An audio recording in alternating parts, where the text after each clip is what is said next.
अस्सलाम वालेकुम students, this is professor Zuhair. उम्मीद है आप सब लोग खैरियत से होंगे।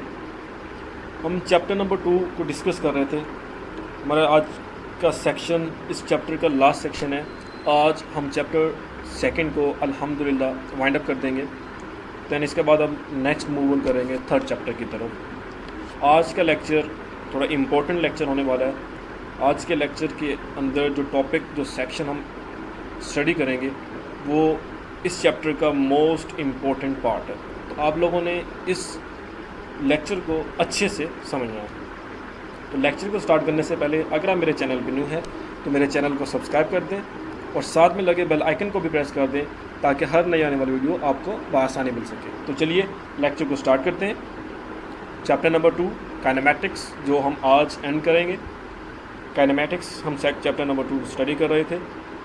कंटेंट, आज के लेक्चर के अंदर हम जो कंटेंट स्टडी करेंगे उसके अंदर first of all equations of motions हैं। ये 3 इक्वेशंस ऑफ मोशन है जो कि इस चैप्टर के मोस्ट इम्पॉर्टेंट पार्ट है।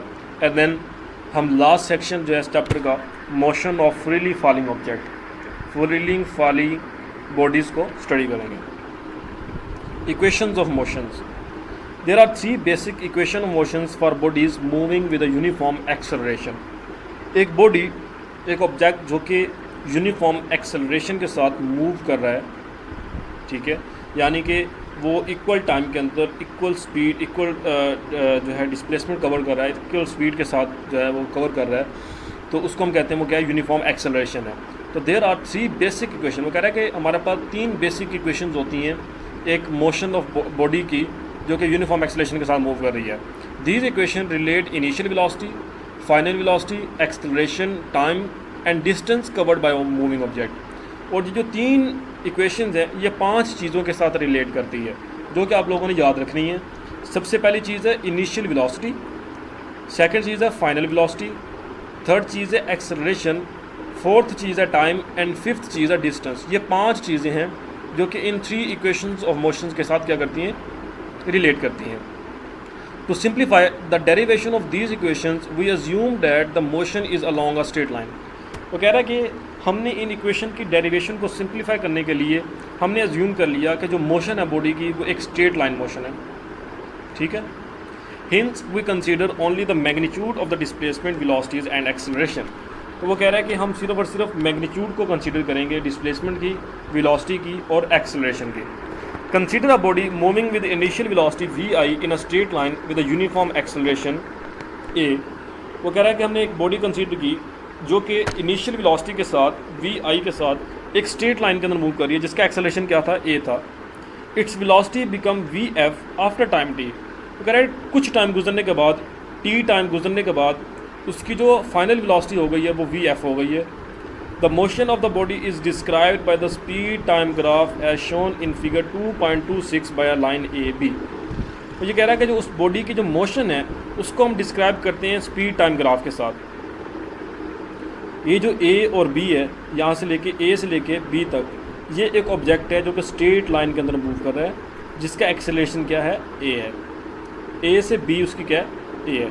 और ये उसकी क्या थी, इनिशियल वेलोसिटी थी vi, और यहाँ पे vf उसकी फाइनल वेलोसिटी है यहाँ पे आके, ठीक है। ये उसकी क्या है, फाइनल वेलोसिटी है और ये उसकी क्या है, इनिशियल वेलोसिटी है। क्लियर है। इसको हमने a का नाम दिया, इसको b का नाम दिया, इस पॉइंट को हमने दे दिया c का नाम। यहाँ से हमने एक स्लोप ड्रा किया, ठीक है। यहाँ से हमने यहाँ पे हमने लाइन एंड की थी तो यहाँ से हम एक लाइन ड्रा कर लेंगे इस तरह। इस पॉइंट को हमने d का नाम दे दिया। ये हमारे पास ओरिजिन है और टाइम उसने कितना कवर किया, यहाँ से लेके यहाँ तक जो होगा वो टोटल टाइम होगा जो उसने a से b तक जाने के लिए ट्रैवल किया। The slope of the line AB acceleration A. The total distance covered by the body is shown by the shaded area under the line AB. वो कह रहा है जो उसने टोटल डिस्टेंस कवर किया है ना वो इस लाइन के नीचे जो एरिया है, ये जो लाइन है, इस लाइन के नीचे जो एरिया जितने शेड किया हुआ है ब्लू लाइन के साथ, ये उसने एरिया जो है वो कवर किया है, डिस्टेंस कवर किया है उसने। Equations of motion can be obtain easily from this graph. वो कह रहा है इस ग्राफ को हम यूज़ करते हुए इक्वेशंस ऑफ मोशंस को ईजिली डिस्क्राइब कर सकते हैं। First of all we discuss first equation of motion. पहले हम फर्स्ट इक्वेशन ऑफ मोशन को देखते हैं। अब speed time graph for a motion of a body is shown in figure. ये हमारे पास स्पीड टाइम ग्राफ है। Slope of a line A B gives the acceleration of the body. अब A और बी है, ए पॉइंट ए से लेके B तक क्या हमारे पास क्या गिवन है, एक्सेलरेशन है। तो ए और बी किसको डिस्क्राइब कर रहे हैं, एक्सेलरेशन को डिस्क्राइब कर रहे हैं। तो हमारे पास slope of line A B is equal to A, क्योंकि उसने खुद ही कहा है कि जो ए बी लाइन है वो उसके एक्सेलरेशन को हमें दे रही है। तो A B is equal to A which is equal to B C over A C. अब बी सी हमारे पास क्या है, परपेंडिकुलर ओवर बेस।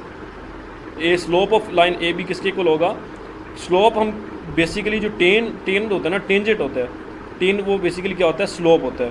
तो हमारे पास जो टेन है, टेन इज इक्वल टू होता है परपेंडिकुलर ओवर बेस।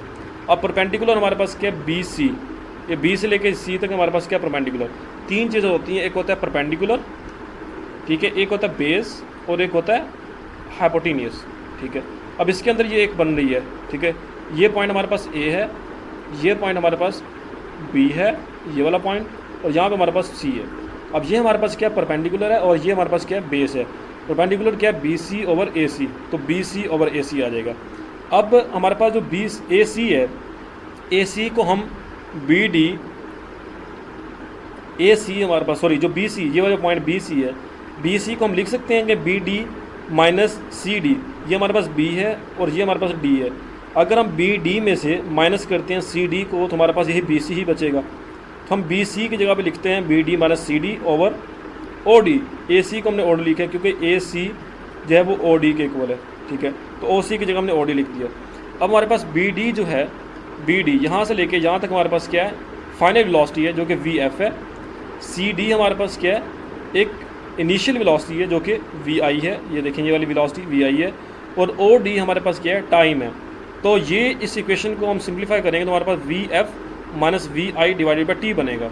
यहाँ से टी को इस तरफ मूव करवाएं तो हमारे पास ए टी आ जाएगा। V F minus V I is equal to A T और V F is equal to V I plus A T. This is the first equation of motion. ये हमारे पास क्या है, फर्स्ट इक्वेशन ऑफ मोशन है। Now we will discuss second equation of motion. अब second equation of motion क्या है, same हमने इसी ग्राफ को यूज़ करना है। In speed time graph shown in figure, the total distance S travel by body is equal to the total area O A B D under the graph. तो ये कह रहा है कि इस ग्राफ से हमें वाज़ेह है कि जो टोटल डिस्टेंस एस ट्रेवल किया बॉडी ने वो इक्वल है, किसके इक्वल है, ओ ए बी डी। देखिए मैंने आपको बताया था ना कि टोटल एरिया जो कवर किया वो कौन सा एरिया होगा, जो कि ये शेडेड एरिया है। शेडेड एरिया कौन सा है, यहाँ से लेके ये ब्लू लाइन जो है वो शेडेड एरिया है। ये किसके अंदर आ रहा है, ओ ए बी डी, ये चार कोनों के अंदर आ रहा है। इसका मतलब इसको एरिया जो है वो ओ ए बी डी के इक्वल है। क्लियर है। तो टोटल डिस्टेंस ट्रेवल कितना है, वो area of rectangular O A C D और जो है ए बी सी, इन दोनों को प्लस करें, ओ ए सी डी और ए बी सी, इन दोनों को प्लस करें तो हमारे पास उसका टोटल डिस्टेंस बनता है। अब एरिया ऑफ रेक्टेंगुलर, अब पहले हम इसको डिस्कस करते हैं कि area of rectangular O A C D. O A C D क्या है, ओ ए सी डी किस तरह है, ओ ए को मल्टीप्लाई करें ओ डी के साथ, तो ओ ए हमारे पास बेसिकली क्या है, वी आई है, क्रॉस ओ डी हमारे पास क्या टी है, तो वी आई क्रॉस टी बन जाएगा। फिर area of A B C को हम डिस्कस करें, ए बी सी, तो वो क्या होगा 1/2, एरिया का फार्मूला क्या होता है 1/2 ए सी, ठीक है। बेस को मल्टीप्लाई हम करवाते हैं किसके साथ, परपेंडिकुलर के साथ, तो ए सी मल्टीप्लाई बी सी। ए सी हमारे पास क्या है, वी आई है, सॉरी ए सी हमारे पास क्या टी है जो कि ओ डी के इक्वल था, और बी सी हमारे पास क्या है, ए टी है, ठीक है। तो हमारे पास यहाँ पे अब हम इन दोनों को प्लस करेंगे, इन दोनों को प्लस करें, V I T plus 1/2 T cross A D, तो हमारे पास S is equal to V I T plus 1/2 A T square बन जाएगा। This is the second equation of motion. अब हम चलते हैं थर्ड इक्वेशन ऑफ मोशन की तरफ। सेम हमने यही ग्राफ यूज़ करना है। In speed time graph shown in figure, the total distance S travel by the body is given by the total area O A B D. वही बात जो हमने सेकंड के अंदर की थी कि ओ ए बी डी के अंदर उसका क्या है, टोटल एरिया कवर है, वही उसका कितना है, टोटल डिस्टेंस ट्रेवल्ड है, ठीक है। तो total area O A B D का जो टोटल एरिया एस है वो किसके इक्वल है, ओ A plus B D, divide करेंगे 2 के साथ, मल्टीप्लाई करेंगे ओ डी के साथ, हमारे पास एक टोटल एरिया आएगा, ठीक है। अब 2 को मल्टीप्लाई करवाएंगे एस के साथ, अब 2s is equal to O A plus B D cross O D.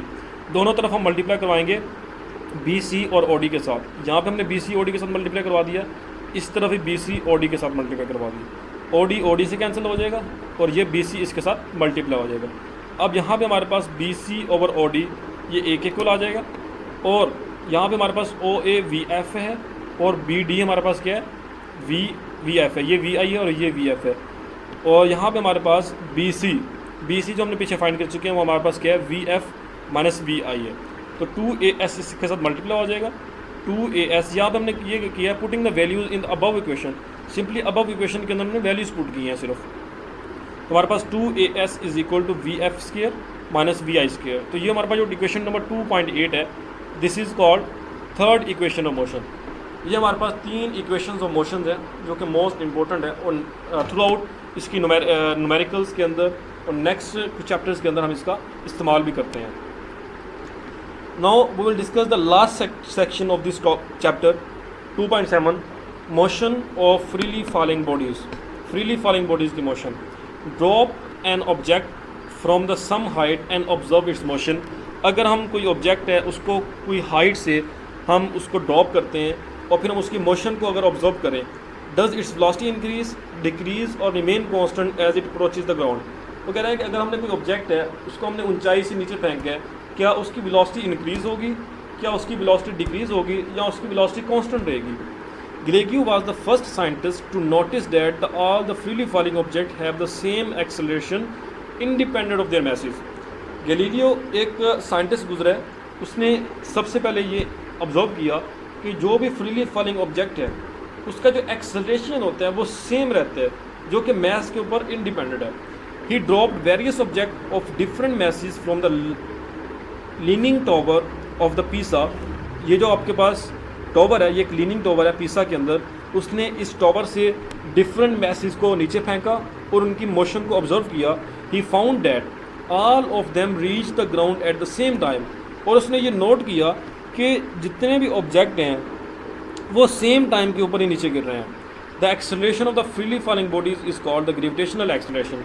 और जो फ्रीली फॉलिंग बॉडीज़ की जो एक्सेलरेशन होती है उसको हम क्या कहते हैं, ग्रेविटेशनल एक्सेलरेशन। ठीक है, it is denoted by G, जिसको हम जी से डिनोट करते हैं। On the surface of the earth its value is approximately 10 metre per second. अगर हम अर्थ की सरफेस के ऊपर देखें तो ग्रेविटेशनल एक्सेलरेशन की जो वैल्यू होती है वो 10 मीटर पर सेकेंड स्क्वायर होती है। For bodies falling down freely g is positive and is negative for bodies given up. जो बॉडीज़ हैं जो कि नीचे की तरफ मूव करती हैं फ्रीली, वो जी, उसकी वैल्यू जी होती है। And is negative for the bodies moving up. और जो बॉडीज़ ऊपर की तरफ मूव करेंगी उसकी वैल्यू क्या हो जाएगी, नेगेटिव वैल्यू हो जाएगी। ये था हमारा आज का लेक्चर। इस लेक्चर के साथ हमने चैप्टर नंबर 2 का एंड कर दिया है। नेक्स्ट लेक्चर के अंदर हम चैप्टर नंबर 3 को स्टार्ट करेंगे इंशाल्लाह। मिलते हैं नेक्स्ट लेक्चर के अंदर, तब तक आप लोग अपना ख्याल रखिएगा। अल्लाह हाफिज़।